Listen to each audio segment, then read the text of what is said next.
मेरी भाषा हिंदी भाषा परिवार में आप सभी प्यारे विद्यार्थियों का एक बार फिर से स्वागत है। प्यारे बच्चों, आज हम पढ़ने वाले हैं हमारी हिंदी की पाठ्य पुस्तक वसंत से पाठ टिकट एल्बम। टिकट एल्बम पाठ के लेखक का नाम है सुंदरा रामस्वामी। प्यारे बच्चों, क्या आप जानते हैं इस पाठ को तमिल में लिखा गया है। सुंदरा रामस्वामी द्वारा तमिल में इस पाठ को लिखा गया है और जो हिंदी में अनुवाद हम पढ़ रहे हैं वो सुमति अय्यर द्वारा किया गया है। तमिल से हिंदी में अनुवाद किसने किया है? सुमति अय्यर ने। प्यारे बच्चों, हमारी कहानी राजप्पा और नागराजन दो विद्यार्थियों के बारे में है। दोनों ही सहपाठी हैं, यानी एक ही कक्षा में पढ़ते हैं। राजप्पा के पास टिकटों का सुंदर एल्बम होता है और इतना सुंदर होता है कि सभी बच्चे उसके एल्बम को देखने के लिए उत्सुक रहते हैं।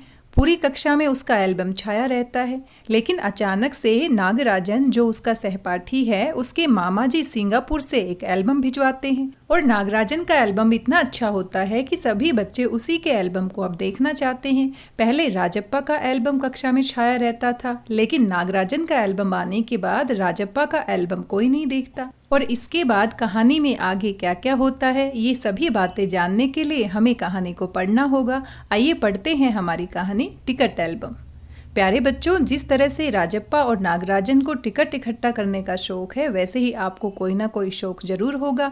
तो यहाँ पर राजप्पा को टिकट इकट्ठा करने का शौक है और इतना ज़्यादा शौक है कि वो टिकट इकट्ठा करके एक एल्बम भी बना लेता है। प्यारे बच्चों, आपको किन चीज़ों का शौक है, आप इसके बारे में हमें मैसेज करके बता सकते हैं। कहानी को शुरू करने से पहले आइए शब्दार्थ देखते हैं। कहानी में अनेक नए शब्द हमें मिलेंगे जिनका अर्थ जानना हमारे लिए जरूरी है। यहाँ पर पाठ में आए सभी कठिन शब्दों के अर्थ दिए गए हैं। एक बार आप इनको देख सकते हैं। आप यहाँ पर पॉज करके वीडियो को स्क्रीनशॉट भी ले सकते हैं।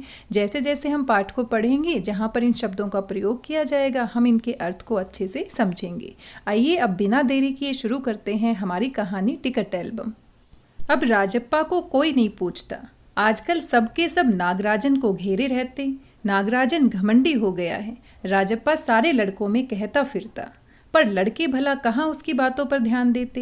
नागराजन के मामा जी ने सिंगापुर से एक एल्बम भिजवाया था, वह लड़कों को दिखाया करता। सुबह पहली घंटी के बजने तक सभी लड़के नागराजन को घेरकर एल्बम देखा करते। आधी छुट्टी के वक्त भी उसके आसपास लड़कों का जमघट लगा रहता। जमघट यानी भीड़। आधी छुट्टी के समय भी सभी लड़के नागराजन को घेरकर उसका एल्बम देखते। कई लोग टोलियों में उसके घर तक हो आए और कुछ लोग तो टोली बनाकर, समूह बनाकर उसके घर पर भी पहुंच जाते थे। नागराजन शांतिपूर्वक सभी को अपना एल्बम दिखाता, पर किसी को हाथ नहीं लगाने देता। सभी को एल्बम तो दिखाता था नागराजन, लेकिन हाथ नहीं लगाने देता। एल्बम को गोद में रख लेता और एक एक पन्ना पलटता। प्यारे बच्चों, हमने देखा राजप्पा को अब कोई नहीं पूछता। राजप्पा के पास टिकट एल्बम है और सभी बच्चे राजप्पा का टिकट एल्बम देखते थे। लेकिन नागराजन के पास जब से सिंगापुर से एल्बम आया है, जो उसके मामा जी ने भिजवाया है, अब सारे के सारे लड़के नागराजन का एल्बम देखते हैं और राजप्पा को ये बात अच्छी भी नहीं लगती। इसीलिए राजप्पा कहता है नागराजन घमंडी हो गया है। और सभी के सभी लड़के इतने उत्सुक होकर उसके एल्बम को देखते हैं कि कभी कभी तो उसके घर पर भी पहुंच जाते हैं। नागराजन भी बहुत खुश है। वह भी सभी बच्चों को अपना एल्बम दिखाता है, लेकिन किसी को हाथ नहीं लगाने देता। आप देख सकते हैं बच्चे कितना खुश हैं उसके एल्बम को देखकर। और तो और कक्षा की लड़कियां भी उस एल्बम को देखने के लिए उत्सुक थी। उत्सुक यानी इच्छुक थी। लड़कियां भी उसके एल्बम को देखना चाहती थी। पार्वती लड़कियों की अगवा बनी, यानी पार्वती सबसे आगे आई और एल्बम मांगने आई। लड़कियों में वही तेज तर्रार मानी जाती थी। पार्वती सभी लड़कियों में तेज थी, इसीलिए वो नागराजन से एल्बम मांगने आती है। नागराजन ने कवर चढ़ाकर एल्बम उसे दिया।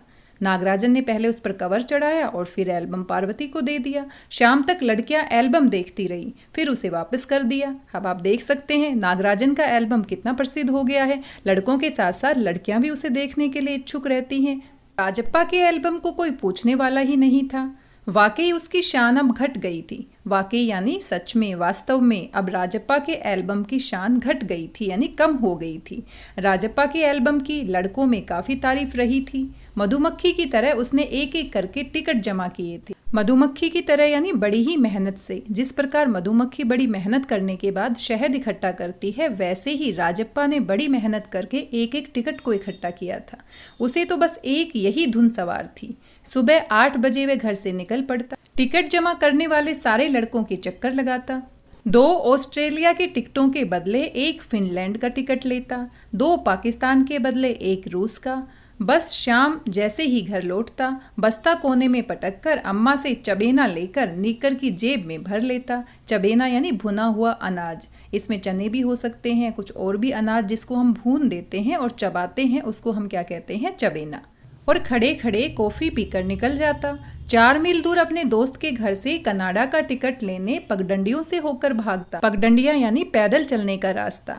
आप देख सकते हैं राजप्पा ने कितनी मेहनत की है एक एक टिकट को इकट्ठा करने के लिए, और कितनी मेहनत से उसने अपना एल्बम बनाया है। अब कोई भी बच्चा उसके एल्बम को देखता तक नहीं है, उसको लगता है अब उसकी शान घट गई है, और इसलिए राजप्पा काफ़ी परेशान भी है।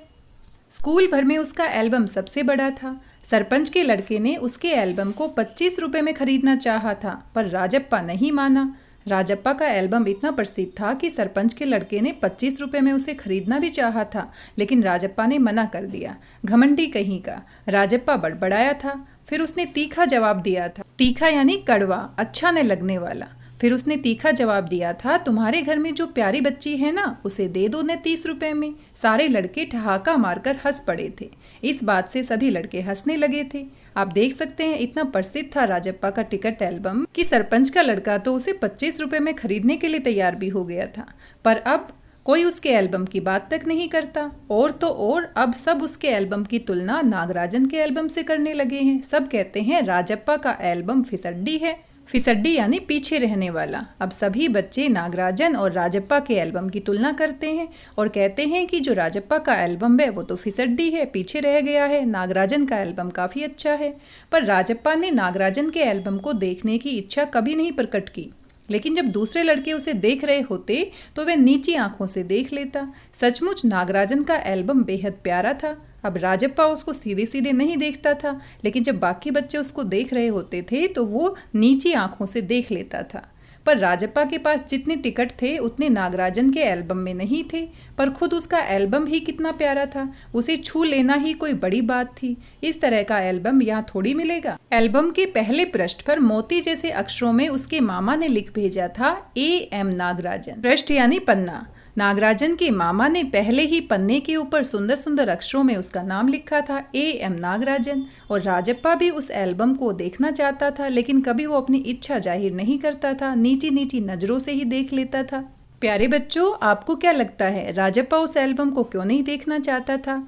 हो सकता है राजप्पा मन ही मन जलने लगा है, क्योंकि उसका एल्बम पहले कितना प्रसिद्ध था, सभी बच्चे उसी के एल्बम को देखते थे, लेकिन अब अचानक से उसके एल्बम को कोई नहीं देखता, तो अब मन ही मन में उसको जलन हो रही है, ईर्ष्या हो रही है नागराजन के एल्बम से। इसीलिए वो चाहकर भी उसको देखना नहीं चाहता है। लेकिन क्या राजप्पा को जलना चाहिए, ईर्ष्या करनी चाहिए नागराजन के एल्बम से? इसके बारे में आप सोचिए। चलिए आगे पढ़ते हैं। इस एल्बम को चुराने वाला बेशरम है, ऊपर लिखे नाम को कभी देखा है? ये एल्बम मेरा है, जब तक घास हरी है और कमल लाल, सूरज जब तक पूर्व से उगे और पश्चिम में छिपे, उस अनंत काल तक के लिए ये एल्बम मेरा है, रहेगा।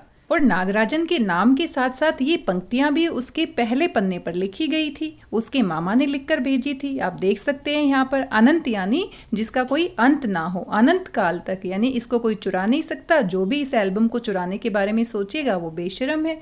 ये पंक्तियां भी नागराजन के मामा जी ने एल्बम के पहले पन्ने पर उसके नाम के साथ लिख दी। लड़कों ने इसे अपने एल्बम में उतार लिया। लड़कों को ये पंक्तियां इतनी अच्छी लगी कि उन्होंने अपने अपने एल्बम में भी इसे उतार लिया। लड़कियों ने झट कॉपियों और किताबों में टीप लिया, और लड़कियों ने भी इन पंक्तियों को अपनी कॉपी और किताबों में टीप लिया।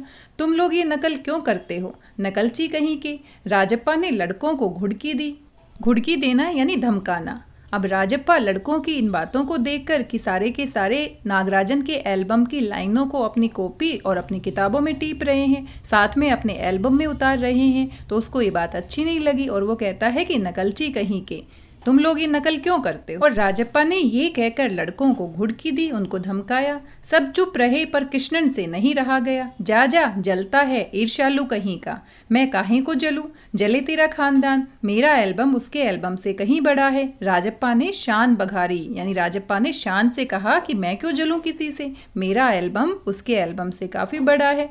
जब राजप्पा लड़कों को घुड़की दे रहा था तो बीच में ही कृष्णन कहता है कि तुम तो जलते हो, नागराजन के एल्बम से ईर्ष्या करते हो। इस बात पर राजप्पा कहता है कि मैं क्यों जलूं, जले तेरा खानदान, मेरा एल्बम तो उससे काफ़ी बड़ा है। और इस तरह से उसने अपनी शान बघारी। अरे उसके पास जो टिकटें हैं वह हैं कहीं तेरे पास, सब क्यों, बस एक इंडोनेशिया का टिकट दिखा दो। अरे पानी भरोगे, हाँ, कृष्णन ने छेड़ा। अब कृष्णन ने कहा कि तुम्हारे पास उसके जैसी टिकट है, बस एक इंडोनेशिया की टिकट दिखा दो। पानी भरोगे यानी तुम्हारा जो एल्बम है वो बहुत ही कमतर है, उसके सामने कुछ भी नहीं है। पर मेरे पास जो टिकट है वह कहाँ है उसके पास, राजप्पा ने फिर ललकारा। राजप्पा ने फिर से कहा कृष्णन को कि मेरे पास जो टिकट है वह भी तो उसके पास नहीं है, उसके पास जो टिकट है वही दिखा दो। कृष्णन भी कम नहीं था। ठीक है, 10 रुपए की शर्त, मेरे वाले टिकट दिखा दो। तुम्हारा एल्बम कूड़ा है, कृष्णन चीखा। हाँ हाँ कूड़ा। लड़के जैसे कोरस गाने लगे। कोरस गाना यानी एक साथ मिलकर गाने लगे, हाँ हाँ कूड़ा है, कूड़ा है। प्यारे बच्चों, क्या कभी आपकी कक्षा में ऐसी कोई घटना घटित हुई है कि आप कोई सामान लेकर आए हों और किसी को दिखाना चाहते हों और इस तरह की घटना जो हम देख रहे हैं कहानी में वो आपके साथ हुई हो? तो इसके बारे में आप सोच सकते हैं। क्या यहाँ पर कृष्णन सही है या फिर राजप्पा सही है, इसके बारे में भी आप सोचिए। कोरस होता है एक साथ मिलकर गाना। लड़के जैसे कोरस गाने लगे। राजप्पा को लगा अपने एल्बम के बारे में बातें करना फालतू है। अब उसको समझ में आ गया है कि कोई भी बच्चा उसके एल्बम को पसंद नहीं करता है। उसने कितनी मेहनत और लगन से टिकट बटोरे हैं। बटोरे यानी इकट्ठा करना। सिंगापुर से आए इस एक पार्सल ने नागराजन को एक ही दिन में मशहूर कर दिया था। अब राजप्पा को समझ में आ गया था कि उसके एल्बम की बातें करना फालतू है। सभी लोग नागराजन के एल्बम को देखना पसंद करते हैं। सिंगापुर से आए एक पार्सल ने नागराजन को एक ही दिन में मशहूर कर दिया, प्रसिद्ध कर दिया। पर दोनों में कितना अंतर है, ये लड़के क्या समझेंगे। राजप्पा मन ही मन कुढ़ रहा था। कुढ़ना यानी कि नाराज होना। स्कूल जाना अब खलने लगा था। खलने लगना यानी कि अब उसको अच्छा नहीं लगता था और लड़कों के सामने जाने में शर्म आने लगी थी। आमतौर पर शनिवार और रविवार को टिकट की खोज में लगा रहता, परंतु अब घर घुसा हो गया था। घर घुसा होना यानी घर में ही रहना। अब राजप्पा को टिकट इकट्ठा करने के लिए शनिवार और रविवार को घर से बाहर जाना अच्छा नहीं लगता था। दिन में कई बार एल्बम को पलटता रहता और अपने ही एल्बम को कई बार दिन में पलटना यानी देखता रहता। रात को लेट जाता। सहसा जाने क्या सोचकर उठता। सहसा यानी अचानक से। ट्रंक खोलकर एल्बम निकालता और एक बार पूरा देख जाता। उसे एल्बम से चिढ़ होने लगी थी। उसे लगा एल्बम वाकई कूड़ा हो गया है। अब राजप्पा को अपने एल्बम से चिढ़ होने लगी थी क्योंकि कोई भी बच्चा उसके एल्बम को देखता नहीं था। एक समय था जब सभी बच्चे राजप्पा के एल्बम को सबसे बड़ा मानते थे और राजप्पा भी बड़े शान के साथ सभी बच्चों को अपना एल्बम दिखाता था। लेकिन अब उसको अपना एल्बम अच्छा नहीं लगता। बार बार वो ट्रंक खोलकर, संदूक खोलकर अपने एल्बम को निकाल लेता है और पूरा का पूरा देख लेता है। अब कहीं ना कहीं उसको भी लगने लगा है कि सच में ही मेरा एल्बम कूड़ा हो गया है। उस दिन शाम उसने जैसे तय कर लिया था, वह नागराजन के घर गया। तय करना यानी फैसला करना। अब कोई कितना अपमान सहे। नागराजन के हाथ अचानक एक एल्बम लगा है। बस यही ना, वह क्या जाने टिकट कैसे जमा किए जाते हैं, एक एक टिकट की क्या कीमत होती है। वह भला क्या समझे। सोचता होगा टिकट जितना बड़ा होगा वह उतना ही कीमती होगा, या फिर सोचता होगा बड़े देश का टिकट कीमती होगा। वह भला क्या समझे। अब राजप्पा खुद से ही बातें कर रहा है कि मैंने कितनी मेहनत से एक एक टिकट इकट्ठा किया था। नागराजन को कैसे पता चलेगा कि एल्बम कैसे बनाया जाता है, टिकट कितनी मेहनत से इकट्ठे किए जाते हैं, क्योंकि उसको तो फ्री में ही सिंगापुर से उसके मामा जी ने पार्सल भेजा है। वह भला क्या समझेगा कि टिकट एल्बम कैसे बनाया जाता है। उसके पास जितने भी फालतू टिकट हैं, बेकार के टिकट हैं, उन्हें टरका कर उससे अच्छे टिकट झाड़ लेगा। झाड़ लेना यानी ले लेना। अब राजप्पा सोच रहा है कि नागराजन को क्या पता टिकट कैसे खरीदे जाते हैं, कैसे इकट्ठे किए जाते हैं। तो उसने तय किया और वो उसके घर जाता है और उसको लगा कि अपने सारे फालतू के टिकट वो टरका देगा और अच्छे अच्छे टिकट झाड़ लेगा यानी नागराजन से ले लेगा। कितनों को तो उसने यूं ही उल्लू बनाया है। उल्लू बनाना यानी बेवकूफ़ बनाना। कितनी चालबाजी करनी पड़ती है, कितनी चालाकियां करनी पड़ती है, ये सारी बातें मन ही मन राजप्पा सोच रहा है। नागराजन भला किस खेत की मूली है। किस खेत की मूली हमारा मुहावरा है। इसका मतलब होता है ज़्यादा समझदार नहीं होना। तो राजप्पा सोच रहा है कि नागराजन को तो पता ही नहीं है, वो इतना समझदार भी नहीं है, तो मैं उसके पास जाकर मेरे सारे फालतू के टिकट उसको दे दूंगा और उसके अच्छे अच्छे टिकट मैं वहाँ से ले लूँगा। राजप्पा नागराजन के घर पहुंचकर ऊपर गया। चूंकि वह अक्सर आया जाया करता था सो किसी ने उसे नहीं टोका। ऊपर पहुंचकर वह नागराजन की मेज के पास पड़ी कुर्सी पर बैठ गया। कुछ देर बाद नागराजन की बहन कामाक्षी ऊपर आई। अब राजप्पा नागराजन के घर आता जाता रहता था, तो जैसे ही वो नागराजन के घर जाता है तो वहाँ पर कोई नहीं होता है, लेकिन वो ऊपर पहुँच जाता है। कुछ देर के बाद उसकी बहन कामाक्षी आती है। आगे देखते हैं क्या होता है। भैया शहर गया है। अरे हाँ, तुमने भैया का एल्बम देखा? उसने पूछा। राजप्पा को हाँ कहने में हेकड़ी हो रही थी। हेकड़ी यानी अकड़ होना। बहुत सुंदर एल्बम है ना? सुना है स्कूल भर में किसी के पास इतना बड़ा एल्बम नहीं है। अब कामाक्षी, जो कि नागराजन की बहन है, वो पूछती है कि क्या तुमने भैया का एल्बम देखा है? पूरे स्कूल में बहुत बड़ा एल्बम है। तुमसे किसने कहा? भैया ने। वह कुड़ गया। कुड़ना यानी मन ही मन नाराज होना। उसको कामाक्षी की ये बात अच्छी नहीं लगी। बड़े से क्या मतलब हुआ? आकार में बड़ा हुआ तो एल्बम बड़ा हो गया। उसकी चिड़चिड़ाहट साफ थी। अब उसने कहा, बड़े से क्या मतलब है? अगर साइज में बड़ा है, आकार में बड़ा है, इसका मतलब ये थोड़ी ना होता है कि एल्बम बड़ा हो गया। और वो चिढ़ने लगा। कामाक्षी कुछ देर तक वहीं रही, फिर नीचे चली गई। राजप्पा मेज पर बिखरी किताबों को टटोलने लगा। टटोलना यानी देखना। अचानक उसका हाथ दराज के ताले से टकरा गया। उसने ताले को खींचकर देखा, बंद था। क्यों न उसे खोलकर देख लिया जाए। मेज पर से उसने चाबी ढूंढ निकाली।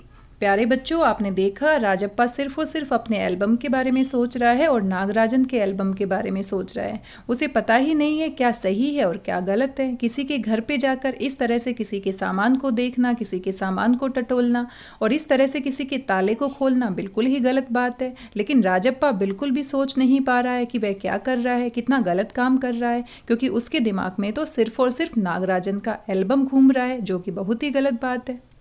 सीढ़ियों के पास जाकर उसने एक बार झांक कर देखा। अब उसको अंदर से डर भी लग रहा है। किसी दूसरे के घर में ऐसे चाबी को ढूंढकर और ताले को खोलना बहुत बड़ी बात है। सीढ़ियों के पास जाकर उसने एक बार झांक कर देखा, फिर जल्दी से दराज खोली। एल्बम ऊपर ही रखा हुआ था। पहला पृष्ठ खोला। पृष्ठ यानी पन्ना। उन वाक्यों को उसने दोबारा पढ़ा। उसका दिल तेजी से धड़कने लगा। एल्बम को झट कमीज के नीचे खोस लिया। खोस लेना यानी छिपा लेना। और दराज बंद कर दिया। सीढ़ियां उतरकर घर की ओर भागा। घर जाकर सीधा पुस्तक की अलमारी के पास गया और पीछे की ओर एल्बम छिपा दिया। उसने बाहर आकर झांका। पूरा शरीर जैसे जलने लगा था। गला सूख रहा था और चेहरा तमतमाने लगा था। अब राजप्पा ने नागराजन का एल्बम तो चुरा लिया है, लेकिन वो बहुत परेशान है। उसका गला सूख रहा है और वो बहुत ही चिंता में है कि कहीं किसी ने देख लिया, कहीं किसी को पता लग गया तो मेरे साथ क्या होगा। रात 8 बजे अप्पू आया। हाथ पांव हिलाकर उसने पूरी बात कह सुनाई। सुना तुमने? नागराजन का एल्बम खो गया। हम दोनों शहर गए हुए थे, लौटकर देखा तो एल्बम गायब। अब रात को 8 बजे अप्पू आता है और वह कहता है कि नागराजन का एल्बम खो गया है। हम दोनों शहर गए हुए थे, लेकिन आकर देखा तो एल्बम नहीं है। अब एल्बम किसने चुराया है? राजप्पा ने चुराया है। राजप्पा चुप रहा। उसने अप्पू को किसी तरह टाला। उसके जाते ही उसने झट कमरे का दरवाजा भिड़ा लिया। भिड़ा लेना यानी बंद कर लेना। और अलमारी के पीछे से एल्बम निकाल कर देखा। उसे फिर छिपा दिया। डर था कहीं कोई देख ना ले। अब राजप्पा चोरी तो कर चुका है। इतनी ईर्ष्या करता था वो नागराजन के एल्बम से कि सभी बच्चे उसी के एल्बम को देखने लगे हैं। और इतनी ईर्ष्या के कारण उसका दिमाग काम करना बंद कर देता है, क्या सही है और क्या गलत है। इसीलिए प्यारे बच्चों, हमें किसी से जलना नहीं चाहिए। अगर किसी के पास हमसे ज़्यादा अच्छी वस्तु है तो हमें भी उसको देखकर उसकी तारीफ करनी चाहिए। अब यहाँ पर राजप्पा क्या कर सकता था? नागराजन के एल्बम को देखकर उसकी तारीफ कर सकता था। उसके एल्बम को वो भी देख सकता था, लेकिन ऐसा राजप्पा ने बिल्कुल नहीं किया। रात में खाना नहीं खाया। पेट जैसे भरा हुआ था। सारा घर चिंतित हो गया। उसका चेहरा भयानक हो गया था। भयानक यानी डरा हुआ। सभी घर वाले परेशान हो जाते हैं कि राजप्पा खाना भी नहीं खा रहा है और सभी परेशान होते हैं कि इतना डरा हुआ क्यों है। रात उसने सोने की कोशिश की पर नींद नहीं आई। एल्बम सिरहाने तकिए के नीचे रखकर सो गया। सिरहाने यानी अपना सर जहाँ पर हम रख के सोते हैं, तो तकिए के नीचे वो एल्बम रख के सोया। सुबह अप्पू दोबारा आया। राजप्पा तब भी बिस्तर पर बैठा था। अप्पू सुबह नागराजन के घर होकर आया था। कल तुम उसके घर गए थे? अप्पू ने पूछा। राजप्पा की सांस जैसे ऊपर की ऊपर और नीचे की नीचे रह गई। जैसे ही उसने कहा कि नागराजन के घर तुम गए थे तो वह काफ़ी परेशान हो जाता है। फिर सिर हिला दिया। वह जिस तरह चाहे सोच ले। यानी राजप्पा ने कोई स्पष्ट उत्तर नहीं दिया, ताकि अप्पू जो सोचना चाहे वो सोच सकता है। कामाक्षी ने कहा था कि हमारे जाने के बाद खाली तुम वहां आए थे। अप्पू बोला। राजप्पा को समझते देर नहीं लगी कि अब सब उस पर शक करने लगे हैं। कल रात से नागराजन लगातार रोए जा रहा है। उसके पापा शायद पुलिस को खबर दें। अप्पू ने फिर कहा। अब अप्पू जो कि राजप्पा का दोस्त है वो कहता है कामाक्षी जो नागराजन की बहन है उसने बताया कि उनके जाने के बाद सिर्फ तुम ही उनके घर गए थे और वो इतना रो रहा है नागराजन कि उसके पापा शायद पुलिस को भी खबर दे दे। राजप्पा फिर चुप हो गया, बहुत ही अंदर से डर जाता है, पुलिस को खबर दी जाएगी तो बड़ी ही परेशानी हो सकती है। उसके पापा डीएसपी के दफ्तर में ही तो काम करते हैं, बस वह पलक झपक दे और पुलिस की फौज हाजिर। अप्पू जैसे आग में घी डाल रहा था। आग में घी डालना ये हमारा मुहावरा है, इसका अर्थ होता है गुस्से को और भड़काना। अब अप्पू कहता है कि नागराजन के पापा डीएसपी के दफ्तर में काम करते हैं, अगर वो चाहें तो पुलिस को बुला सकते हैं। ये तो भला हुआ कि अप्पू का भाई उसे ढूंढता हुआ आ गया और अप्पू चलता बना। राजप्पा के पापा दफ्तर चले गए थे, बाहर का किवाड़ बंद था। राजप्पा अभी तक बिस्तर पर बैठा हुआ था।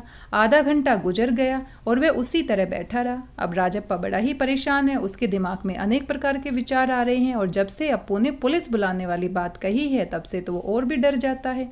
तभी बाहर की साकल खटकी। साकल होती है दरवाजे को बंद करने के लिए जो कुंडी हम लगाते हैं, उसी को स्थानीय भाषा में लोकल लैंग्वेज में हम साकल भी कहते हैं। पुलिस। राजप्पा बुदबुदाया। अब राजप्पा के दिमाग में पुलिस के बारे में विचार चल रहे थे, तो जैसे ही दरवाजे की साकल खटकती है तो उसको दिमाग में आता है कहीं पुलिस तो नहीं आ गई। भीतर साकल लगी थी। दरवाजा खटकने की आवाज़ तेज हो गई। राजप्पा ने तकिए के नीचे से एल्बम उठाया और ऊपर भागा। अलमारी के पीछे छिपा दे। नहीं, पुलिस ने अगर तलाशी ली तो पकड़ा जाएगा। एल्बम को कमीज के नीचे छिपाकर वह नीचे आ गया। बाहर का दरवाजा अब भी बज रहा था। कौन है? अरे दरवाजा क्यों नहीं खोलता? अम्मा भीतर से चिल्लाई। थोड़ी देर और हुई तो अम्मा खुद ही उठकर चली आएंगी। अब राजप्पा दरवाजा नहीं खोलता है और उनके दरवाजे पर कोई आया है। अम्मा घर के अंदर से चिल्लाती है कि क्यों नहीं दरवाजा खोल रहे। आइए देखते हैं दरवाजे पर कौन आया होगा। राजप्पा पिछवाड़े की ओर भागा। पिछवाड़ा यानी घर के पीछे की तरफ। जल्दी से बाथरूम में घुसकर दरवाजा बंद कर लिया। अम्मा ने अंगीठी पर गर्म पानी की देगची चढ़ा रखी थी। अम्मा ने गर्म पानी करने के लिए अंगीठी के ऊपर बर्तन, देगची होता है, एक बड़ा सा बर्तन होता है जिसमें हम पानी गर्म करते हैं। उसने एल्बम को अंगीठी में डाल दिया। एल्बम जलने लगा। कितने प्यारे टिकट थे। राजप्पा की आंखों में आंसू आ गए और डर के मारे राजप्पा इतना डर गया था कि वो दरवाजा भी नहीं खोलता बल्कि घर के पिछवाड़े में घर के पीछे की तरफ जाता है जहां उसकी माँ ने अंगीठी पर गर्म पानी की देगची रखी थी और डर के मारे वो एल्बम को अंगीठी में डाल देता है और एल्बम जल जाता है। लेकिन राजप्पा कितने प्यारे टिकट थे ये कहता है क्योंकि उसको अच्छे से पता है एल्बम कितनी मेहनत से बनाया जाता है और कितनी मुश्किल से टिकट इकट्ठे किए जाते हैं। उसकी आंखों में आंसू आ गए। तभी अम्मा की आवाज़ आई, जल्दी से आ तो नहा कर, नागराजन तुझे ढूंढता हुआ आया है। राजप्पा ने नीकर उतार दी और गीला तौलिया लपेटकर बाहर आ गया। राजप्पा नहाया नहीं, बिना नहाए ही वो गीला तौलिया लपेटकर बाहर आ जाता है। कपड़े बदलकर वह ऊपर गया। नागराजन कुर्सी पर बैठा हुआ था। उसे देखते ही बोला, मेरा एल्बम खो गया है यार। उसका चेहरा उतरा हुआ था, यानी वो बहुत ही परेशान था। काफ़ी रोकर आया था शायद। उसके चेहरे से लग रहा था कि नागराजन काफ़ी रोकर आया है क्योंकि उसका जो इतना प्रसिद्ध एल्बम था जिसको देखकर वो इतना खुश होता था वह अब खो गया था। कहाँ रखा था तुमने? राजप्पा ने पूछा। शायद दराज में। शहर से लौटा तो गायब। नागराजन की आंखों में आंसू आ गए। राजप्पा से चेहरा बचाकर उसने आंखें पोंछ ली। नागराजन काफ़ी परेशान है और वो रोने भी लग जाता है। रो मत यार, राजप्पा ने उसे पुचकारा। वह फफक फफक कर रो दिया। राजप्पा झट नीचे उतर कर गया। 1 मिनट में वह ऊपर नागराजन के सामने था। उसके हाथ में उसका अपना एल्बम था। लो ये मेरा एल्बम, अब इसे तुम रख लो। ऐसे क्यों देख रहे हो? मजाक नहीं कर रहा, सच कहता हूँ, इसे अब तुम रख लो। बहला रहे हो यार। नागराजन को जैसे यकीन नहीं आया। जैसे ही राजप्पा ने नागराजन को रोता हुआ देखा तो उसका मन पसीज गया और वो नीचे जाकर अपना एल्बम लेकर आता है और कहता है कि अब इसे तुम रख लो। नागराजन उसकी बात सुनकर हैरान हो जाता है। उसको यकीन नहीं आता क्योंकि जो एल्बम राजप्पा को इतना पसंद था वो उसे दे रहा है। नहीं यार, सचमुच तुमको दे रहा हूँ, रख लो। राजप्पा भला अपना एल्बम उसे दे दे? कैसा चमत्कार है। नागराजन को अब भी यकीन नहीं आ रहा था, पर राजप्पा अपनी बात बार बार दोहरा रहा था। उसका गला भर आया था। गला भर आना यानी रुआसा होना, रोने जैसा होना। राजप्पा रोने जैसा हो गया था लेकिन फिर भी वो अपना एल्बम नागराजन को दे रहा था। ठीक है, मैं इसे रख लेता हूँ, पर तुम क्या करोगे? मुझे नहीं चाहिए। क्यों? तुम्हें एक भी टिकट नहीं चाहिए? नहीं। पर तुम कैसे रहोगे बगैर किसी टिकट के? रोता क्यों है यार? ले, इस एल्बम को तू ही रख ले, इतनी मेहनत की है तूने। नागराजन बोला। अब नागराजन को यकीन नहीं हो रहा कि राजप्पा अपने एल्बम को इतना पसंद करता है और वो मुझे क्यों दे रहा है। वो कहता है कि तुम बिना टिकट के कैसे रहोगी। इसलिए नागराजन कहता है, ले इस एल्बम को तू ही रख ले, इतनी मेहनत की है तूने। नहीं, तुम रख लो, लेकर चले जाओ, जाओ चले जाओ यहाँ से। वह चीखा और फूट फूट कर रो दिया। नागराजन की समझ में कुछ नहीं आया। वह एल्बम लेकर नीचे उतर गया। कमीज से आंखें पोंछता हुआ राजप्पा भी नीचे उतर आया। दोनों साथ साथ दरवाजे तक आए। बहुत बहुत धन्यवाद, मैं घर चलूं? नागराजन सीढ़ियां उतरने लगा। सुनो राजू, राजप्पा ने पुकारा। नागराजन ने उसे पलटकर देखा।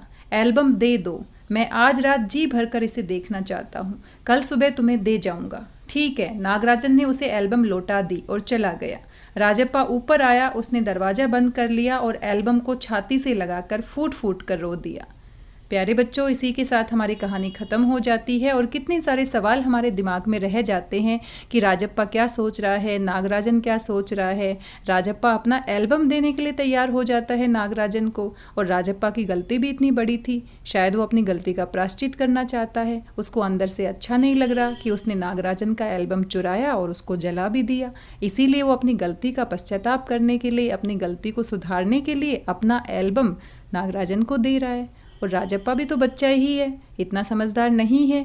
उससे गलती हो जाती है और वो नागराजन को रोता हुआ भी नहीं देख सकता, इसलिए वो अपना एल्बम उसे देना चाहता है। और नागराजन भी रोता है अपने एल्बम के खो जाने पर, क्योंकि नागराजन भी तो ही बच्चा है और आप सभी भी तो बच्चे ही हैं।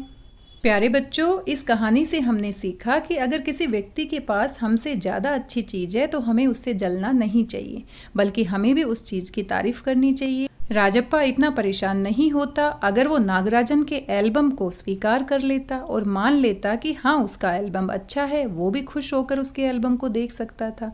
इसलिए हमें कभी किसी के दूसरे के सामान को लेकर ईर्ष्या मन में नहीं रखनी चाहिए।